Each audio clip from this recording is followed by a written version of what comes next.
My name is Ali. And I'm Assam, and we are part of the team that worked on the Not a Bugs Lab project last year. And today we're here to share our experiences of what we learned while we did this project. So we'd like to begin by sharing a video that explains exactly what we did. In the last decade, predator drone strikes in Pakistan have killed more than 3,500 people, a disturbing percentage of which were innocent civilians, including more than 200 children. FFR has been trying to raise awareness of this issue. Operators routinely describe their casualties as bug splats, since humans look like disposable bugs from far above. Most protests in Pakistan go unnoticed globally, so we decided to talk to the drone operators directly. The new project laid out a giant poster of a young child with the hopes that it will be visible from the sky. The group installed the picture in an unnamed town in a rural Pakistani province close to the northwest border with Afghanistan. The drone operator will henceforth not see what looks like a bug, but an actual face of a child staring back at them. The installation, part of French artist JR's Inside Out movement, was also designed to be captured by satellites to make it a permanent part of the landscape on mapping sites. All this happened under a simple campaign hashtag. Not a bug splat. Not a bug splat. Huge poster of a child's face. It is not an anonymous dot on a landscape, but an actual child's face. The campaign went viral overnight. With earned media estimated at over $182 million, the installation put the issue on the world map. It was brought up by members of the National Assembly of Pakistan and became the poster image for global pressure that helped reduce civilian and children deaths. We had reached and affected our target audience. The Not a Bug Splat project is something that could have a lot of impact, and that these children deserve a free and happy lifestyle, and we've taken it. The girl in the picture who lost her parents and siblings to a drone strike remains nameless, but her image became a powerful message. A message that said, we are humans, not bugs. This was the first thing that we learned, that if it's a big problem, it'll take a big idea to address it. In order to change anybody else's mind, first we had to change our own mind and how we would address and approach this problem. We realized that all protests pretty much look the same. Lots of flag burnings, lots of effigy burnings, lots of shouting, screaming. People had tuned out. Everything looked the same, nothing stood out, nothing really spoke to people, nothing affected people anymore. So people were desensitized. So we had to protest in a new way, in a way that would actually cause a change and allow us to be noticed. The second thing we learned, and this is a cliche, that good work will take blood, sweat, and tears. And in Assam's case, it actually also took a tetanus shot. True story. So we had been up all night planning our trip into KPK. We set off early in the morning. We reached KPK and we're setting out this poster in the middle of a field with a real life threat to our own lives, where a drone operator could easily see our activity as suspicious and we could be bombed. We hadn't eaten all day, there were no bathroom breaks, it was raining, the field we were in was very muddy and rocky, and Assam, who was wearing slippers very smartly, decided to slip at one point and ended up slashing open his toe on an exposed root somewhere. And we still kept going, because as the cliche says, it takes blood. There's nothing for miles, so we had to wait till we got back to Islamabad, went to a hospital, and I'll never forget the doctor standing with Assam with his foot all bandaged up, saying, "Ki ji maine tetanus ka injection laga liya inhe." But in all seriousness, good work, and it will take a lot of hard effort into it, and it will take a lot out of you as well, including blood. So where does an idea come from? This is something we're constantly asked, and especially this idea, where did this idea come from? So inspiration can come from a lot of places, but especially from a key insight of a problem at hand. We're going to play a small clip for you. This is from a really old film called The Third Man. It's a Graham Greene book, and if you haven't seen it, I highly recommend it. In this clip, the main character, Harry Lime, is he's somebody who's selling fake penicillin in post-war Vienna, something that ended up killing a lot of people, but he made a lot of profit out of it. And this clip talks about, this clip shows how he talks about justifying his actions and how he's desensitized himself. Ever seen any of your victims? You know, I never feel comfortable on these sort of things. Victims? Don't be melodramatic. Look down there. Would you really feel any pity if one of those dots stopped moving forever? If I offered you 20,000 pounds for every dot that stopped, would you really, old man, tell me to keep my money? Or would you calculate how many dots you could afford to spend? Free of income tax, old man. Free of income tax. Harry Lime saying that, you know, look at all those dots down there. If I offered you 20,000 pounds for every dot you'd kill free of income tax, would you feel anything? They're just dots. They're not humans. You're so far away from them, you don't even see them. And this is pretty much where the insight came from, that the drone operators, they literally refer to their casualties as bug splats, because from this far above, humans literally look like little bugs or dots. How many of you watch Game of Thrones? So it's pretty bloody and it's pretty violent and full of gore. Now, that's what war was like. The director of Game of Thrones in an interview said that modern warfare is not like that. You press a button thousands of miles away and somebody gets killed somewhere else. You don't feel somebody else's blood splash on you. You don't hear their screams. And especially in this desensitized, dehumanized process, you do not look into their eyes when you kill them. And this is exactly what we decided to change. Now, when a drone operator is flying, he won't just see a dot on the ground. It's not just some insignificant dot that he knows nothing about.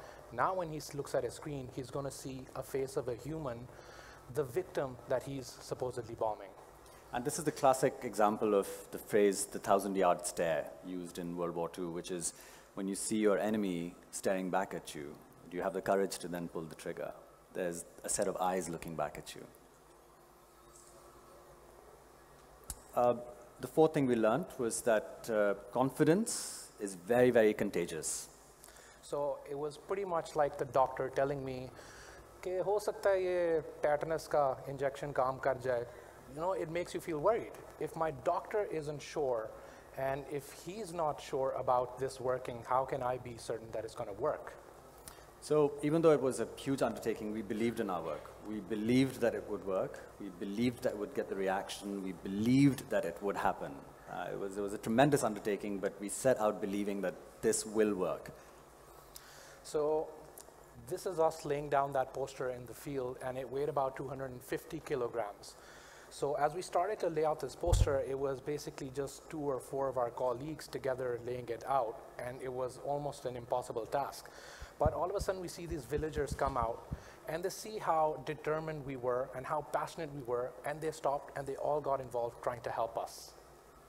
And all of them, young, old, medium, everybody sort of came out and helped.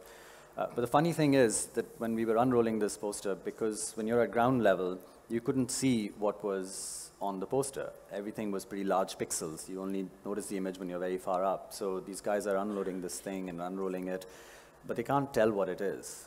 It's just one big piece of plastic that they're unrolling.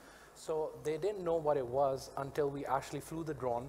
We took the photograph and we pulled the drone down and we attached it to our laptop, and all the villagers sort of gathered up behind us and they were peering over our shoulders to see what was going on.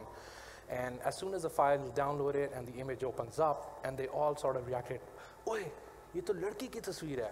And you know, it was at that point we knew that the idea we'd had was really impactful, and it's something that would move people. This is an important lesson to learn, including our sound mistake here. And a couple of things that happened made us realize how rookie we were. But thankfully, it didn't stop us. There's one funny incident that happened. So we're entering into KPK, and we get stopped at the checkpost. And we're kind of nervous because these policemen are standing there and they've stopped us entering in, and one of our colleagues was carrying a firearm with him as well for his own safety. And this menacing police officer, he sort of steps up and he knocks on the window. I pulled it down, and he peers in and he's like, "Ji, kisse milne ja rahe hain aap?" And so I just turned to Ali, and because he was the one who was coordinating with the village leader that we're supposed to go and meet, and he just calmly says, "Khan Saab se. We are in the middle of KPK. Every single person is a Khan Saab." And it's, you know, this is something you just wouldn't think about. You wouldn't think about getting an entire name, because we've been told you go to this village, just ask for Khan Saab, and Khan Saab will magically appear and help you out. And but it's a small thing, but it could have actually gotten us into a lot of trouble and actually stopped us from doing it. But maybe it was the innocence of our answer. Maybe it's because they were all laughing at us, but they let us go, and we ended up completing the project. So lesson number 6 was a really important one. Yeah, this is a bizarre one, because in addition to all the other dangers about going into KPK and doing this thing, we were told on the day we were supposed to do this that it was going to rain, and rain pretty heavily. So they said, yeah, you know, you're not going to be able to go into the field, you're not going to be able to unroll this thing, you're definitely not going to be able to fly anything because the weather is pretty bad. But we were too far into the process. We said, okay, we're this deep into it, let's just give it a shot. What the hell? And boy, did it rain. It rained throughout our journey. It rained all the way there, except for that 1 hour when we started to unroll that poster. We flew the drone, we took a photograph, and as the photograph and that drone came down, we started packing up, the rain started again. Literally, it's almost unbelievable how that happened, almost down to the minute. And we tell this to people, that it almost felt like it was good karma for really hard work. It just sort of set everything into place.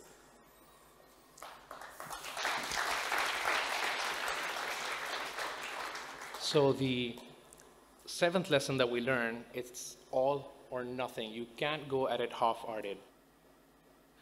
So we could have very easily just Photoshop an image in any field and said that, hey, there it is, it's an image. Or we could have just set it up in a field just outside of Lahore and said, hey, there's the thing. But for it to really work and be impactful and make the waves that it did, it had to be the real deal. It had to be laid out in a place where drone operators flying overhead would see this image, and that's how that impact would come. And it had to be a real victim. We actually located Noor Behram is the photographer who took a photo of this girl. She had lost her parents and her siblings to a drone strike. So it was an actual victim, and we used her photographs. And the location was real. The location was a place where they had seen drone activity. So, yeah. And even if that meant that Ali had to ward off some of the male villagers' advances at him, as he was absorbed in looking at the photograph and see if it's done right, a villager approaches him and just tugs at his shirt and is like, hey, number dena. True story. So art is universal. Now when we mapped our hashtag, we had a hashtag, not a bug splat, and we ended up mapping it after a few months, and then after a year even. We realized that it had literally spread to every single corner of this globe. We had people in Patagonia, people in Siberia commenting and using the hashtag to comment on this project.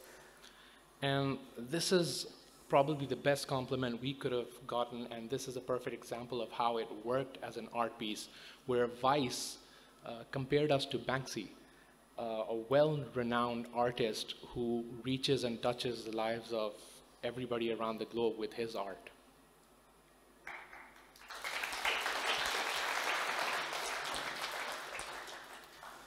I mentioned this earlier as well, but we decided very early on in the process, and it was a very conscious decision, that we would not think small about this project. We had to think big. The poster itself was very big, 90 feet by 60 feet. 90 feet is about a 9-story building, so it was pretty massive.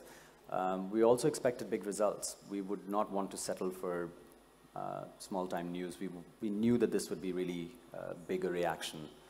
So it started off with just a singular news leak in the Tribune, and it exploded in the world news media. It was on every media channel that you could imagine, from BBC, Al Jazeera, CNN.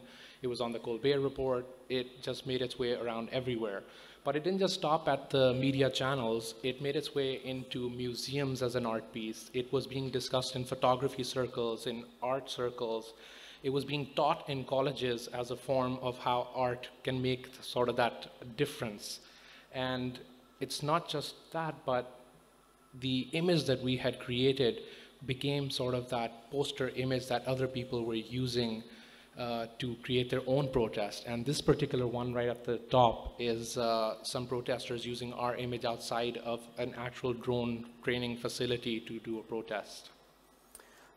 Even Jimmy Oliver took a break from his cooking to comment, so it went everywhere. The picture became a part of popular culture. People started using it as a meme. This was an image that Michelle Obama had taken for Bring Back Our Girls campaign. And people started replacing that with this image, talking about the anti-drone campaign. BuzzFeed picked up on it, and it became pretty big. So we started off with an initial budget of $1,500, but we had a great big idea. And with just that one big idea and $1,500, we managed to get 3.5 billion impressions in the world. And what that means is that if we had to go out and actually pay for that much coverage, it would have cost us $182 million, which is a ridiculous amount. So I don't know how many people here would like to become brand managers or go into advertising at some point, but we keep hearing this, that you need a lot of money to push an idea forward. You really don't. You just need a really good idea. Especially at this time that you live in, social media will do your job for you. The news will do your job for you. You just have to make sure that the idea is good enough. So with that big idea, something amazing happened. We were able to create a change, and we did see an impact in terms of the numbers. And since our campaign went up, we managed to bring down the number of civilian and children deaths to almost 0.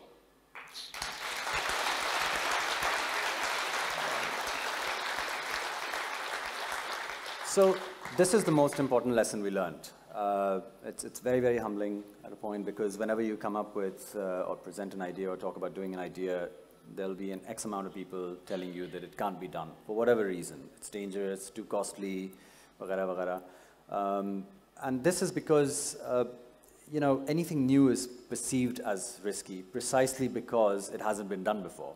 Nobody's really tried and tested it. You don't know the outcome, and therefore that scares people. This is something that we came across in the recent Dubai Lynx festival, and Grant Hunter said this, and this resonated really well, and especially relevant here, because he said that risk, the traditional definition of risk, is that it's the possibility that something could go wrong. And this is what gives us the fear. Kuch kharab ho jayega, kya ho jayega, you might get bombed, all sorts of things can happen. And that's what it is. It's the definition is the possibility that something could go wrong. But what if we actually set out to change that very definition? And what if we perceived risk in a completely different way? What if we perceived risk to be the possibility that something amazing could happen? And quite frankly, the inherent beauty in risk is the fact that if you take a risk, something amazing can happen, and it can't happen without that risk being taken. So, of all the lessons that we learned while doing this, this was the most important, because this one is all about truly changing your mindset. Thank you very much. Thank you very much.